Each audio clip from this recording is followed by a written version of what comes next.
Nang isandaan lang nawalan sa kanya, pre. Tama mo rin yung tropa mo. Oo, pre, oo. Babalik kami, babalik kami. Sige, ano? Oh, bumukas mo ako? O sige, ano?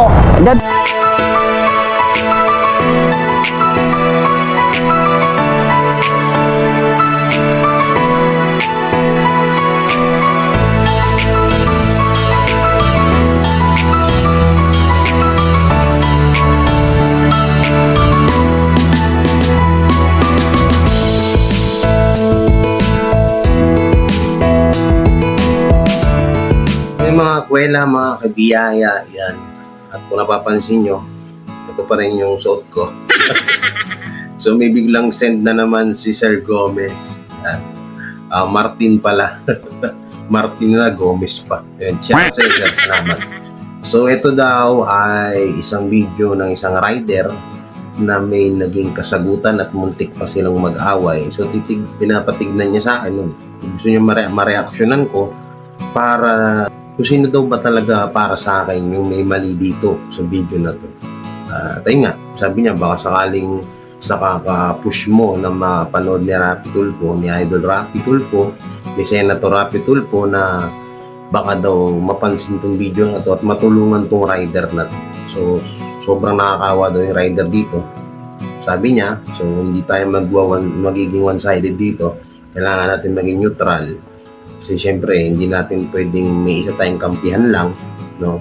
At kung parehas naman silang may mali. So, ayun, bago natin simulan tong video na to, huwag nyo kalimutan na mag-like, share, comment, and subscribe sa aking YouTube channel. Yan. Please click the bell button para lagi kayo updated sa video ko araw-araw. At supportan nyo rin Team Biyaya. Mga kamag-anak ko na nagbo-vlog na rin, Tito Osli Guevara at Mama Claire Guevara TV. At yan, sa buong Team Butete na sila Boy Sardinas, Edison Butete, Ani Dabing, Calso. Yung iba kasi hindi ko matandaan kung anong mga name nila. Kaya hindi ko sila ma-shoutout. Hindi ko matandaan yung ibang name ng Team Butete, no? So kung sino lang mga pumasok sa isip ko. At yun, shoutout sa lahat ng admin ng Team Biyaya na sila Ate Para, Ate Louie, Ate Meli. Shoutout sa inyo. So huwag na natin patagalin to. Panoorin na natin. Siyempre, usog tayo ng konti dito para may space yung video rito, no? Kasi magic yan eh. So, game. Yun lang pumasok. Hindi. Kung ikaw wala kang gagawin na masama, lalakarin mo lang ng ilang hakbang, bakit hindi mo? Tabi na kayo. Alam mo kung gagawa ka ng masama nun, hindi magbabayad sa akin ng 700 lang naman yung boss eh. Kung isisimot niya ako doon, boss. Hindi ko na problema yun. Tinanggap mo yung trabaho eh. Dapat hindi mo tinanggap. Diba? Ganun lang. Hindi talagang hindi mo talaga naiintindihan yung pagiging. Nag-iingat tayo, boss eh. Tapos yung sayo hindi ka naman mawawalan, nawalan ka ba? Ano mawawalan? Ang mangyayari nga niya ganito eh. Paano mo sasabihin di ako mawawalan na? Ano ba tubo mo dyan? 100 lang naman ang tubo mo dyan, di ba? Ano naman kung 100 ang tubo ko? Oh. Ano gusto mo palabas eh? Di ba ang nangyari sa akin, boss, ang lalabas sa akin? 100 lang ang tubo ko dyan ay nagtitinda ako. 700 kasi ang mawawalan ako, pre. Hindi tayo magkaintindihan. Umalis ka rito. Basta Hindi kita makuha sa paliwanag na maayos eh. Umalis ka sa harap ko. Kayo dapat nag-usap yung right yung Wala akong problema sa inyo. Ganto na lang, boss. Umalis ka sa harap ko. Umalis ka na. Umalis ka na. Hindi, boss, ipopost na lang kita, boss. Post mo ako. Gago ka pala eh. Good. Post mo ako. Ganyan sila gulo, pre. Akala ba naman Pinay sa Pinay kausap to, pre?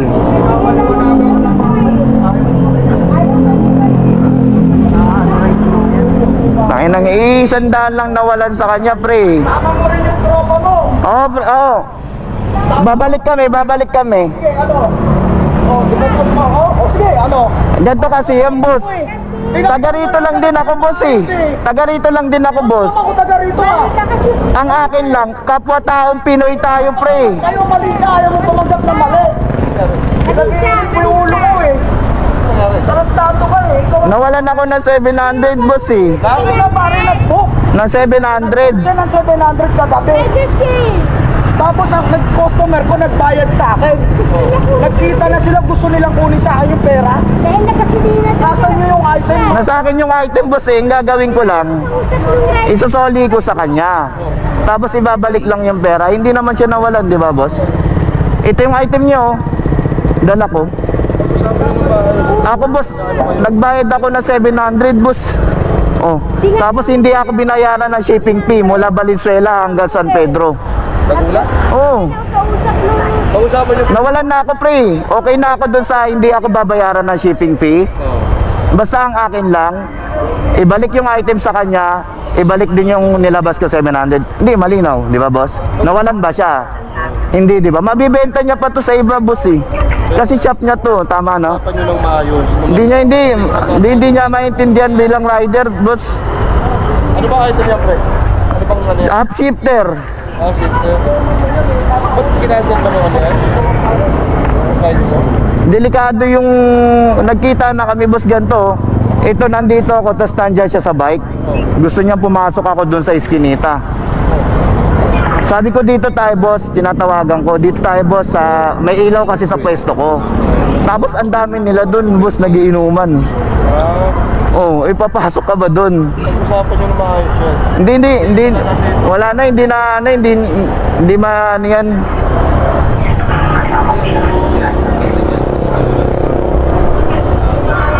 Ano nangyayari? Saan ka, pre? So, yun. Ay, talaga nga naman. So, dito, mga kakwela, mga kabiyaya, ang may problema dito ay una-una si kuya na yung gumagawa ng motor. Kasi una-una, ang gusto lang pala nung rider, ibabalik niya yung item na in-order ng customer nang bumili dito sa lalaking to na gumagawa ng motor at ibalik sa kanya yung pera niya kasi 700 daw. Tapos ang pinakano pa dito, magkalapit lang tong si kuya ang gumagawa ng motor at yung customer. So nakakapagtaka lang, no? Nakakapagtaka lang na bakit pa kailangan ipa-deliver sa mga rider kung magkalapit lang kayo. Ito para lang sa akin, sorry kung mali man tong narinig ko, kung mali itong sinasabi ko, sorry na agad, hindi tayo perfecto, ha. So yun, tapos pangalawa pa dito, ang gusto lang nung rider, may balik yung 700 or yung inabono niya dun sa item na binili niya rito kay sir. Yung si sir ayaw pumayag. Tutusin, walang lugi dito si sir, yung gumagawa ng motor, wala siyang lugi dito kasi nga ibabalik naman sa kanya item pero ibalik niya yung pera ng rider. Hindi na nga hinahabol ng rider yung shipping fee na dapat ibayad sa kanya kasi syempre yan lang din dyan lang din naman siya kumikita, no? So ayaw ibalik ni kuya. At nga medyo nagkainitan, muntik pang pangabot tong dalawa. At ito naman, may point dun si rider na hindi siya pwedeng pumasok dun sa looban o kung saan mang gustong makipagkita nung umorder, gawa ng una nga daw madilim at may mga nagiinuman, hindi natin alam kung anong pwedeng mangyari doon, no? So syempre bilang safety niya sa sarili niya, hindi, kahit ako na rider, kung ako man yung nasa katayuan ni rider, hindi ako papasok sa ganun. Sa halip palabasin ko, kaso nga lang ayaw lumabas ata nitong bumili. Itong si rider naman, binabalik niya doon sa binilhan niya, wala namang bawas, nandun naman yung item, wala namang kulang, wala namang bawas. Ibabalik niya lang naman ni 700 nandyan, sa halagang 700, syempre malaki nga naman lugi sa mga rider niya.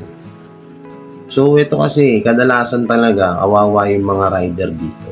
Hindi ko pa alam kung anong pwedeng dapat na ipataw or ipatupad na batas para sa mga kapwa nating mga rider o mga kababayan nating rider na ang tanging hanap buhay lang ay pagdi-deliver, 'di ba? Paghahatid ng mga kung ano-anong mga order natin, order nyo.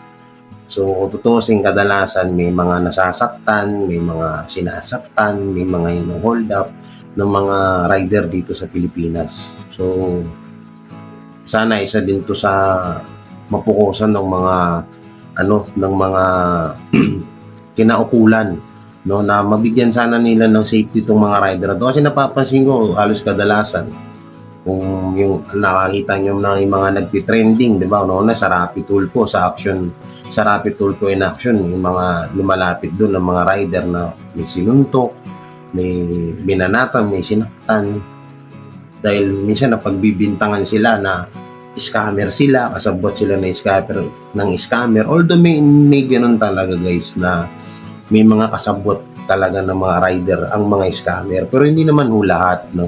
Unang-una dito sa mga rider na to, at kayo mga customer na mga bumibili, unang-una wag niyong bubuksan yung item na kung hindi kayo sure. Kasi once na binuksan mo yan, antemano, kahit mali or pangit or hindi kayo satisfied dyan sa binili nyo, wala akong kasalanan yung mga rider dyan. Una, kahit anong gawin yung paliwanag, once na binuksan nyo yan, yung diniliver sa inyo, antemano, babayaran nyo yan.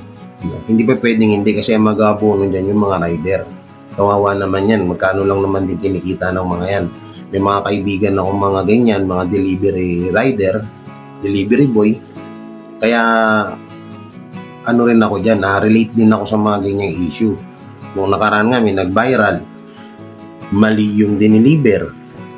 Hindi naman kasalanan ng rider yun kasi tiga-deliver lang sila, nilabasan ng baril. Alam niyo naman yan, may naglabas ng baril. Ewan ko kung hanapin ko yun. Alam ko may nag-send sa akin nung, kaso hindi ko mahanap sa sobrang punong-puno yung messenger ko sa kakaalok ko nga nung paninda ko ng mga damit sa online, sa messenger, kaya hindi ko na siya masyadong nakita na tabunan na. So, hanapin ko pa yun. Sana pwede natin ma-reactionan dito, no? So, yun. Ang mali dito, sana na lang, pumayag na lang yung lalaki na si kuya, yung gumagawa ng motor, na isoli yung item na galing sa kanya. At wala naman siyang talo dun. Wala talaga siyang talo dun kasi andun naman yung item niya. Pwede niya pa itinda ulit yun. Wala namang bawas. Kung gusto lang nung rider, mabawi niya yung 700 kasi ang laking kakulangan nun. Diba? Ang laking kakulangan nun para sa akin, no? Mahal-mahal ng gasolina natin dito. Pangalawa, delikadong pagiging delivery rider. Siyempre, nasa biyahe, hindi mo alam.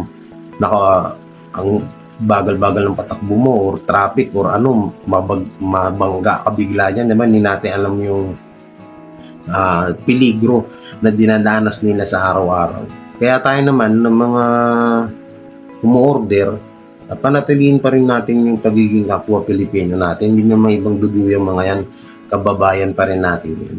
Kaya sana huwag natin pairalin na yung init ng ulo, no? At huwag tayo agad yung basta-basta na, huwag nyung sisihin yung mga rider kasi magdi-deliver lang yung mga yan. Nung nakaraan nga, may tropa nga pumunta dito at hindi rin iba sa akin. So, nagre-reklamo yung customer niya, mali daw yung diniliver, pero tama naman yung diniliver nung tropa ko. So, hindi lang siguro nagustuhan ng customer. Kaya, yun, nagpumunta nga siya dito, sabi niya, hindi ako binayaran kasi mali daw yung deliver, tapos binuksan pa. Yun yung pinakamali doon. Kapag alam nyo, or nakukutuban na kayo na iba yung in-order nyo, huwag nyung buksan. O kaya, pwede nyo naman po yung i-refund. Huwag dun sa rider, huwag nyo isisi dun. Wala akong alam yung mga yan. Paulit-ulit ko po yung sinabi sa inyo. So, hanggang dito na lang to, no? Si rider, walang mali dito. Inunan niya lang yung safety niya. Si kuya naman, medyo na high blood lang. Medyo minit ang ulo. Siyempre, hindi diskusyonan, hindi talaga maiwasan yan. Parehas lalaki yan. No? So, yun, sana panatiliin pa rin natin yung pagiging kapwa-tao natin. So, yun, maraming salamat sa lahat. At, ayun, sa lahat po nga po pala nung gustong umorder ng sarili kong clothing 2H, Battle City clothing kay Sir Arthur Sea na clothing, King Arthur. Nandiyan po sa dulo ng video na to yung mga damit, mga design. At sa mga sa Facebook page ko, baka gusto nyo order na iba't iba ko pang mga binibenta katulad ng sando, jersey, jersey short, may tig 280, 250, may tig 200. At may mga bootleg t-shirt tayo, original po, hindi po yung bootleg-bootlegan na Makati, hindi po yun. Meron po tayo dyan na sa halagang 550 pesos. 550 pesos po. So, bali ho yung kikitain ko rin ho yan. Diyan din po natin huhugutin yung pangtulong natin o pang charity ko sa mga pangtulong natin sa mga kababayan natin. So yun, maraming salamat at ingat kayo palagi and God bless. Yan. Pa-share po ng video nito. Bye-bye. It's not a game, it's a rich thing.